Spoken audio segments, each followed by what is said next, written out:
വേറെ ആരും ഇല്ല എനിക്കങ്ങനെ കൊണ്ടുപോകാൻ. നമ്മൾ ലൈഫിലെ ഒറ്റയ്ക്കാണ്. പിന്നെ ഞാനങ്ങനെ പുറത്ത് കരയത്തില്ല. പക്ഷെ ഇതൊക്കെ കാണുന്നത് നമ്മള് ഭയങ്കര ക്ലൂലെസ് ആയി പോവാ. ഇനി മുന്നോട്ട് എന്ത് ഒരു പരിധി വരെ നമുക്ക് സങ്കടങ്ങളെ വിട്ടുപിരിയാം. പിന്നെയും വീട്ടിൽ വന്ന് ഭർത്താവ് മരിച്ചൊരു സ്ത്രീ നീ എന്തിനാണ് ഇങ്ങനെ വീട്ടിൽ ഇരിക്കുന്നത്, പുറത്ത് പോയി എല്ലാം അവനെ പൈലറ്റ് ആക്കണം എന്ന് പറഞ്ഞപ്പോ രേണുവിന് ഒരു ആഗ്രഹം ഏവിയേഷൻ ആണ് പഠിച്ചത്. സത്യം പറഞ്ഞാൽ ഞാൻ ഏവിയേഷൻ പഠിച്ചുകൊണ്ടിരുന്നപ്പോഴാണ് സൂചേട്ടനും മോനും വരുന്നത്. നമ്മളെന്നുള്ളത് കോട്ടയത്താണ്, ചങ്ങനാശ്ശേരിയിലാണ്. ഒരു വീട്ടിലൊരാളെ കാണാൻ വേണ്ടി വന്നിരിക്കുകയാണ്. ആ വീട് മലയാളികൾക്ക് ഒരുപാട് സുപരിചിതമാണ്.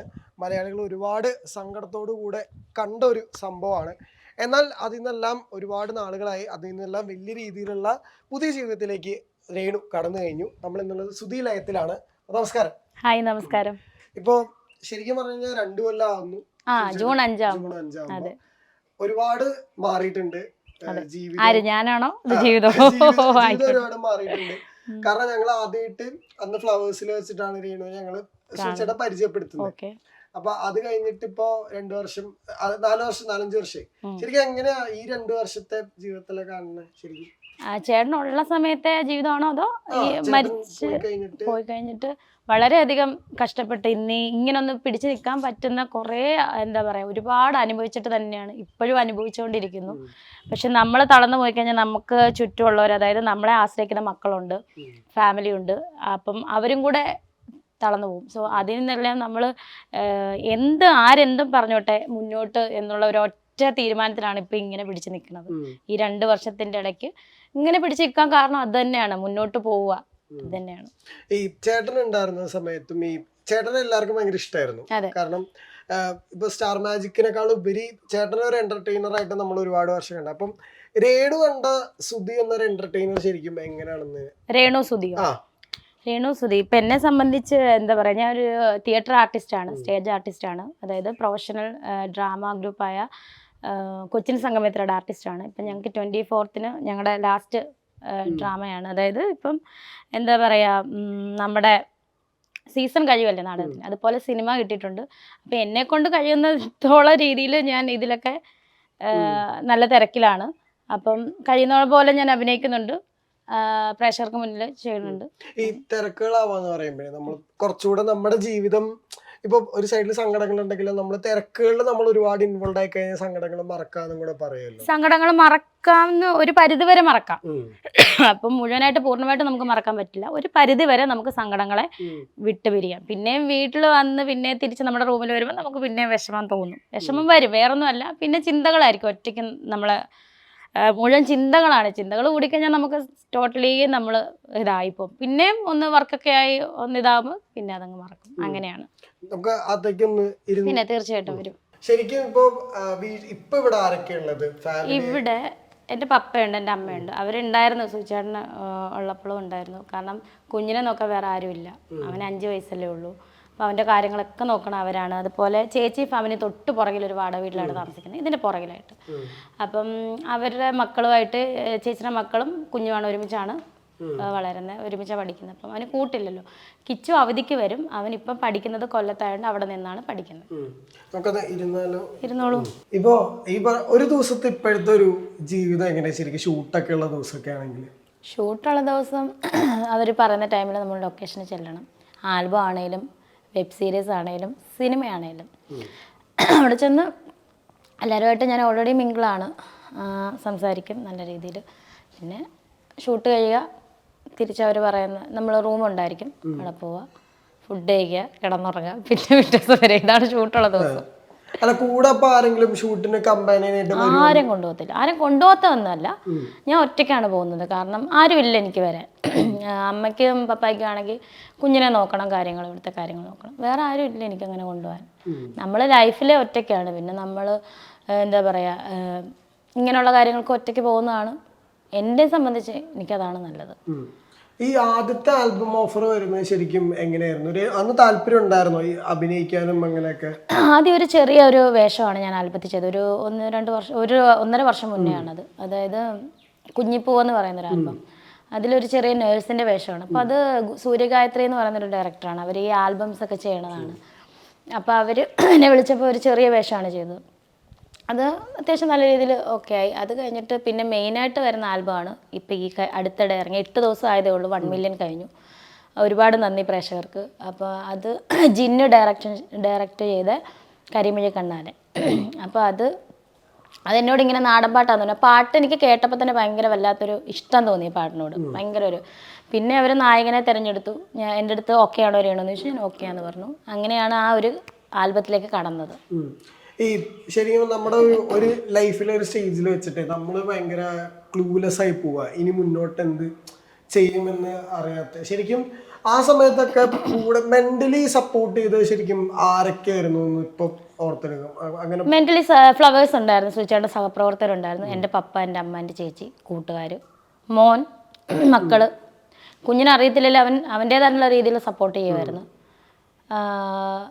പേര് പറയാൻ ഉള്ളത് പിന്നെ ലക്ഷ്മി സപ്പോർട്ടായിരുന്നു, ലക്ഷ്മി നക്ഷത്രം. അപ്പോൾ ഇവരൊക്കെ നമ്മുടെ ഒപ്പം ഉണ്ട്, എല്ലാം ഒരു എൻകറേജ് ചെയ്ത്. അതുപോലെ കൂട്ടുകാരുണ്ടായിരുന്നു, നസ്രൻ എൻ്റെ ബെസ്റ്റ് ഫ്രണ്ട്, അതുപോലെ ഒരുപാട് പേര്, അന്നത്തെ ഒരുപാട് കൂട്ടുകാരുണ്ടായിരുന്നു. സോ അവരൊക്കെ എനിക്ക് മെൻ്റലി അല്ലാതെ എല്ലാ ആശ്വാസമായിരുന്നു. അവരൊക്കെ കൂടെ ഉണ്ടായിരുന്നു എല്ലാവരും. എൻ്റെ ചേച്ചി, രമ്യ ചേച്ചി, ഹസ്ബൻഡ്, ചേട്ടാപ്പി എന്ന് പറയും, എല്ലാവരും ഒരു സപ്പോർട്ടാണ്. പള്ളിക്കാർ, നമ്മൾ പോകുന്ന പള്ളിയിലെ അവരൊക്കെ നല്ല സപ്പോർട്ടായിരുന്നു. ശരിക്കും കുഞ്ഞിനോടൊക്കെ നമ്മൾ പെട്ടെന്ന് അവനത്രയും അറിയണം എന്നില്ലല്ലോ. ഇപ്പൊ പെട്ടെന്ന് ഒരു ദിവസം സൂചിച്ചിട്ടില്ലാണ്ട് വരുന്നു, ഇപ്പൊ അവന് ഏകദേശം കാര്യങ്ങളൊക്കെ വന്നാണല്ലോ. അവനോട് ശരിക്കും ഈ കാലഘട്ടത്തില് ഈ സമയത്തൊക്കെ ശരിക്കും ഇങ്ങനെ കമ്മ്യൂണിക്കേറ്റ് ചെയ്യുന്നതൊക്കെ ഇപ്പൊ അവന് ബുദ്ധിമുട്ടുകൾ അറിയിക്കാണ് വളർത്തണം നമ്മൾ പറയും ഒരു സൈഡില്. ശരിക്കും അവനങ്ങനെ ശരിക്കും അവന്റെ ജീവിതം, അവന്റെ ഒരു വേൾഡിൽ ശരിക്കും അവൻ എങ്ങനെ മുമ്പോട്ട് വന്നു? അവൻ വളരെ ഹാപ്പി, ചേച്ചിയുടെ മക്കളൊക്കെ ആയിട്ട് ഭയങ്കര കൂട്ടാണ്, ഹാപ്പി ആയിട്ടാണ് പോകുന്നത്. എന്നാലും ഇടയ്ക്ക് പറയാം, അമ്മേ അവന് സങ്കടമാണ് അവനെ സൂചിച്ചേട്ടനെ പറ്റി പറയുന്നത്, ഇനി എനിക്ക് കേട്ടാൽ വിഷമാവെന്ന് ഓർത്തിട്ട്, അമ്മേ ഞാൻ അച്ഛനൊരു ഉമ്മ കൊടുത്തോട്ടെ എന്ന് ചോദിക്കും. ഞാൻ പറയും കൊടുത്തു പോകുന്നിട്ട് ഞാൻ നോക്കിയിരിക്കും, പുള്ളി ഇവിടെ വന്ന് ഉമ്മ കൊടുക്കും, അല്ലെ അകത്ത് വേറെ ഫോട്ടോസ് ഉണ്ട്, ഒരുപാട് ഫോട്ടോസ് ഉണ്ട് സൂചിച്ചേട്ടൻ്റെ. അപ്പം ഉമ്മ കൊടുത്തു, അമ്മ ഞാൻ ഉമ്മ കൊടുത്തു കേട്ടോ അച്ഛനും, ഞാൻ കൊടുത്തോടാന്ന് പറഞ്ഞു. അപ്പം ഞാൻ അങ്ങനെ പുറത്ത് കരയത്തില്ല, പക്ഷെ ഇതൊക്കെ കാണുമ്പോൾ നമുക്ക് വിഷമം വരുമ്പോൾ എന്നോട് പറയാം, അമ്മ എന്തിനാ കരയുന്നത്, ഞാൻ തന്നെ സുധിയച്ഛൻ, ഞാൻ മരിച്ചില്ലല്ലോ, സുധിയച്ഛനല്ലേ മരിച്ചത്. പിന്നെ എന്നോട് ചോദിച്ചു കഴിഞ്ഞ ദിവസം, ഞാൻ പറഞ്ഞേടാ നീ പൈലറ്റ് ആകണം വലുതാകുമ്പോൾ, നിൻ്റെ അച്ഛൻ്റെ ആഗ്രഹമാണ്. കിച്ചൂട്ടന് അവന് ആനിമേഷൻ ലൈഫാണ് അവനിഷ്ടം, അതുകൊണ്ട് സുചേട്ടനും ഒന്ന് ഉള്ളപ്പോഴും അവൻ പറയായിരുന്നു ആനിമേഷനാണ് ഇഷ്ടം. അപ്പം വൗട്ടെ നമുക്ക് അവനെ ആനിമേഷൻ്റെ രീതിയിൽ അവൻ പൊക്കോട്ടെ, അവൻ അതാണ് ഇഷ്ടം, നമ്മളെ ഋതപ്പനെ നമുക്ക് പൈലറ്റ് ആക്കണേ. ഞാൻ ഋതപ്പനോട് പറയടാ നീ പൈലറ്റ് ആവണം കേട്ടോ, എയറോപ്ലെയിനൊക്കെ ഓടിക്കണം. അപ്പോൾ കശി പറഞ്ഞാൽ ഞാൻ പൈലറ്റ് ആകാം അമ്മ. അപ്പോൾ പൈലറ്റായ അച്ഛൻ തിരിച്ചു വരുമോ? ഞാൻ പറഞ്ഞു ഇല്ലടാ അങ്ങനെ വരത്തില്ല, അച്ഛൻ മരിച്ചു പോയതല്ലേ. അപ്പം പിന്നെ ഇടയ്ക്ക് പറയും അവൻ, ഈ സ്കൂളിലൊക്കെ പിള്ളേർക്ക് അച്ഛന്മാരൊക്കെ ഉള്ളപ്പോൾ ഞാനൊക്കെ ഇപ്പോൾ സ്കൂളിലൊക്കെ പഠിച്ചപ്പോൾ നമുക്ക് അങ്ങനെ ഒരു അവസ്ഥ വന്നിട്ടില്ലല്ലോ, നമ്മുടെ കൂട്ടുകാർക്ക് അച്ഛനില്ലാത്ത പിള്ളേരെന്നൊക്കെ പറഞ്ഞാൽ നമ്മൾ അച്ഛൻ മരിച്ചു പോയ പിള്ളേരെന്നൊക്കെ പറഞ്ഞാൽ നമുക്ക് ഭയങ്കര സഹതാപമാണ്. അപ്പോൾ അതുപോലെയാണ് എൻ്റെ മോനും വന്നത്. അപ്പം അവനും കിച്ചു ആണേലും ഇവനാണേലും, ഇപ്പം കിച്ചുവിന് അറിവായി, ഇവന് അറിവായില്ല.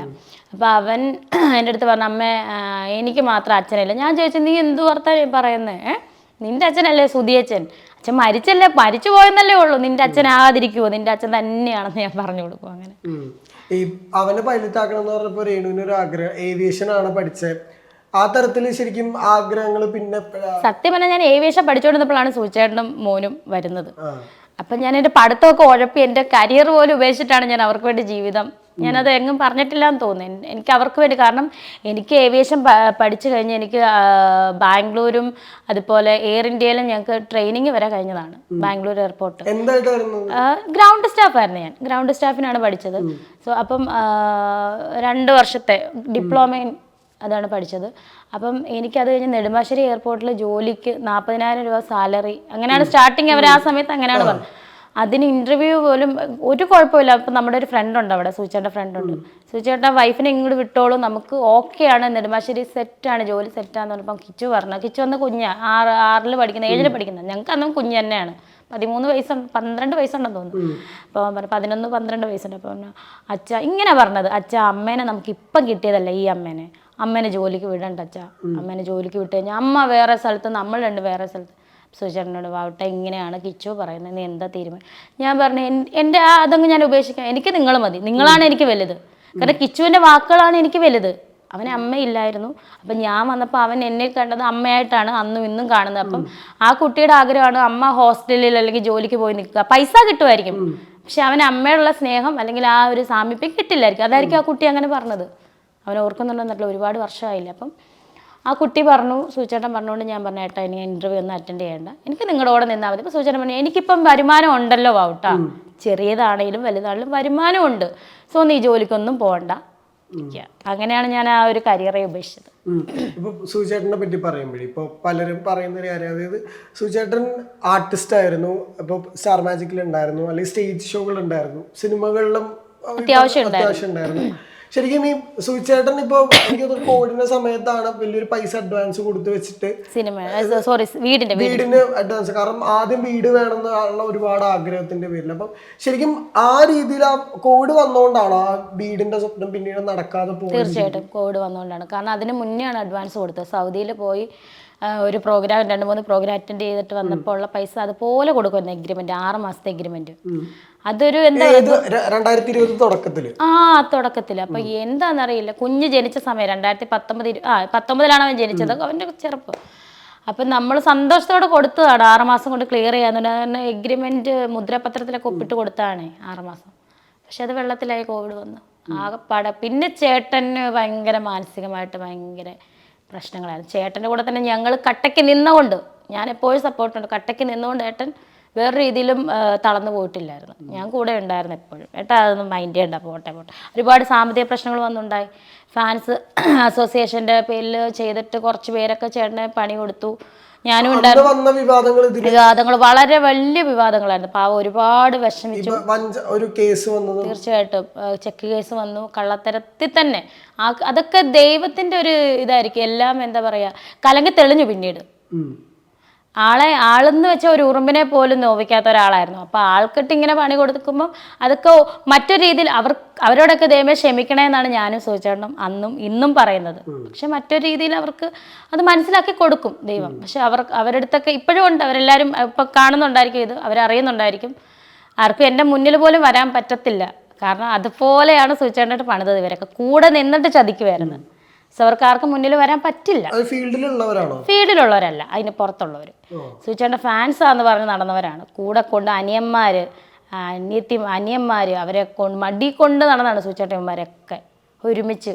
നമ്മുടെ വീട്ടിലിരുന്ന് ഫുഡ് കഴിക്കും. നമ്മൾ ഫുഡ് കൊടുത്തിട്ട് പറയല്ല, അതൊക്കെ ഭയങ്കര സന്തോഷം. നമ്മൾ ആര് വന്നാലും നമുക്കില്ലെങ്കിലും നമ്മൾ അവർക്ക് കൊടുക്കുന്ന ഒരു സ്വഭാവമായിരുന്നു. ഇപ്പം വഴി കൂടെ പോകുന്നൊരു നമ്മുടെ സേവനക്കാർ റിപ്പോർട്ടറൊക്കെ ഇല്ലേ, മറ്റേ വിൽക്കുന്നവരല്ലേ, എന്തുവാ പാത്രമൊക്കെ പിള്ളേർ സെറ്റ് വരുമ്പോൾ സൂചന അവരെ വീട്ടിലിരുത്തി ഫുഡ് കൊടുത്തിട്ടാണ് അവരെ വിടുന്നത്. അങ്ങനെ ഒരു സ്വഭാവം. ശുദ്ധന്മാരായിട്ടുള്ളവർക്ക് ഓട്ടക്കൈ ആണെന്ന് പറയും. കറക്റ്റ് ആണ് പറഞ്ഞത്. അത് ആര് പറഞ്ഞാലും അത് കറക്റ്റാണ്. ആള് ശുദ്ധൻ എന്ന് പറഞ്ഞാൽ ശുദ്ധനേക്കാൾ കൂടുതൽ എന്തോ വേറെന്തോ ഒരു പാവത്താനായിരുന്നു ആള്.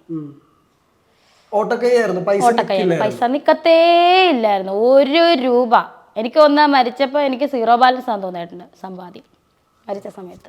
പക്ഷെ ചേട്ടന്റെ പൈസ ഒക്കെ പിന്നെ എവിടെ പോയിന്ന് ആൾക്കാർ ചോദിക്കുന്നുണ്ട്. കാരണം സ്റ്റാർ മാജിക്കില് ബാക്കിയുള്ളവരൊക്കെ ഫൈനാൻഷ്യൽ ഇത് നോക്കിക്കഴിഞ്ഞാൽ കുറച്ചുകൂടെ പൈസ ഉണ്ടാക്കുന്നവരാണ്, സ്റ്റേജ് ഉള്ളവരാണ്. ഇപ്പൊ സ്റ്റേജ് ഷോ ശരിക്കും ചേട്ടന്റെ പൈസ എവിടെ പോയെന്ന് ഇടയ്ക്ക് ചോദിക്കാറുണ്ടായിരുന്നു. സത്യം പറഞ്ഞാൽ ചേട്ടനും ഞാനും തമ്മിലുള്ള റിലേഷൻ 7 വർഷത്തെ ആ ഒരു ഇതേ ഉള്ളൂ, ബന്ധമേ ഉള്ളൂ നമ്മൾ തമ്മിൽ. അത് കൂടുതലൊന്നും അതിന് മുന്നത്തെ കാര്യങ്ങളൊക്കെ നമ്മൾ അറിയില്ല. നമ്മൾ TV കൂടെ കണ്ടുള്ള പരിചയമല്ലേ ഉള്ളൂ. ഏട്ടനടുത്ത് വരുന്ന സമയത്താണ് മറ്റേ വിൻ ചെയ്ത് അതൊക്കെ കഴിഞ്ഞിട്ട് ഒരുപാട് വർഷമായിട്ടാണ്. മറ്റേ സാജു നവോദയ ചേട്ടനൊക്കെ ടീമില്ലായിരുന്നു മഴവിൽ മനോരമ, അതൊക്കെ കഴിഞ്ഞിട്ടാണ് എനിക്ക് കിട്ടണത് ഏട്ടനെ. അപ്പം ഞാൻ വന്നതിന് ശേഷം കുറച്ച് ഒരു 7-8 മാസം കഴിഞ്ഞിട്ടാണ് വീട്ടിലറിയുന്നതും ഇവരെ പിടിച്ച് കല്യാണം കഴിപ്പിക്കുന്നതും രജിസ്റ്റർ മാരേജൊക്കെ ചെയ്തതും. അത് കഴിഞ്ഞിട്ട് അത് കഴിഞ്ഞ് 1 വർഷം ആകുമ്പോൾ തന്നെ കുഞ്ഞുണ്ടായി കഴിഞ്ഞപ്പോൾ ഈ ലോക്ക്ഡൗൺ വന്നില്ലേ, കൊറോണ വന്ന്. അപ്പോൾ നമുക്കൊന്നും സമ്പാദിക്കാനും പറ്റിയില്ല. വേറൊന്നും കൂടെയല്ല, ആള് പറഞ്ഞൊന്നും മേടിക്കുക. അത് കൂടെയുള്ള സഹപ്രവർത്തകർ തന്നെ പറഞ്ഞിട്ടുണ്ട്, ആള് കണക്ക് പറഞ്ഞ് മേടിക്കത്തില്ല, 1 രൂപ വാങ്ങൂല കണക്ക് പറഞ്ഞ്. ആള് ഇതെന്നാ ഓക്കെ ശരി ഇങ്ങ് പോരും. അങ്ങനെയായിരുന്നു. വളരെ കഷ്ടപ്പെട്ടായിരുന്നു. ഒരുപാട് പേരൊന്ന് സഹായിക്കാനുണ്ടായിരുന്നു, എന്നാലും നല്ല കഷ്ടം. ഞങ്ങൾക്ക് എല്ലാവർക്കും കൊറോണ വന്ന് അടിഞ്ഞ് കിടന്ന വീട്ടിൽ. വാടക വീടായിരുന്നു അന്നും. സ്വന്തം വീട് അന്ന് സ്വപ്നമായിട്ട് ബാക്കി അവശേഷിക്കുമായിരുന്നു ഏട്ടന്. എന്നിട്ട് എന്നോട് പറഞ്ഞു, മരിക്കുന്നതിന് 2-3 ദിവസം മുന്നേ എന്നോട് പറഞ്ഞു, ഞാൻ ഇപ്പോഴും ഓർക്കുന്നുണ്ട്, ആള് തലേന്ന് വരെ എൻ്റെ കൂടെ ഉണ്ടായിരുന്നു. ഇപ്പോൾ അല്ലെങ്കിൽ ഷൂട്ടിനൊക്കെ പോകുന്ന ആളായിരുന്നു. ആ സമയത്ത് എന്തോ ദയവായിട്ട് അന്ന് ഷൂട്ടൊന്നും ഇല്ലായിരുന്നു. എൻ്റെ അടുത്തും പറഞ്ഞു, എൻ്റെ ഒരു കസിൻ സിസ്റ്റർ ഉണ്ട്, അവിടെ ഒരു ഫ്രണ്ട് ഉണ്ട്, ഞങ്ങൾ ഇത്രയും പേര് നിൽക്കുമ്പം പറഞ്ഞതാണ്, 6 മാസത്തിനകം ഞാൻ എൻ്റെ വീട് പണിയാൻ തുടങ്ങും. മരിക്കുന്നതിന് 4-5 ദിവസത്തിന് മുന്നേ ഞങ്ങൾ സംസാരിച്ച കൂട്ടത്തിൽ പറയാണ് ആള്. 6 മാസം. പക്ഷെ അത് ആൾക്കൊരു നല്ല വീട്ടിൽ ഒരു ദിവസം പോലും കിടക്കാൻ പറ്റിയിട്ടില്ലല്ലോ എന്നുള്ള ഒരൊറ്റ വിഷമമാണ് എപ്പോഴും ഉള്ളത്. ഈ ദൈവം വിധിച്ചത് വിധിയാണ്. ആ പിന്നെ ഈ പറഞ്ഞ സുചേട്ടന്റെ പേരിൽ തന്നെ ഒരു വീട് പിന്നെ അത് ഭയങ്കര സന്തോഷമാണ്. ഭയങ്കര കാരണം ആൾക്ക് സുധീ നിവാസം എന്നൊക്കെ പറയുന്ന വീട് പണ്ട് ഉണ്ടായിരുന്നെന്നാണ് പറഞ്ഞത് അവർ. എനിക്കറിയില്ല അവരുടെ ചെറുപ്പത്തിൽ. Subscribe to One India and never miss an update.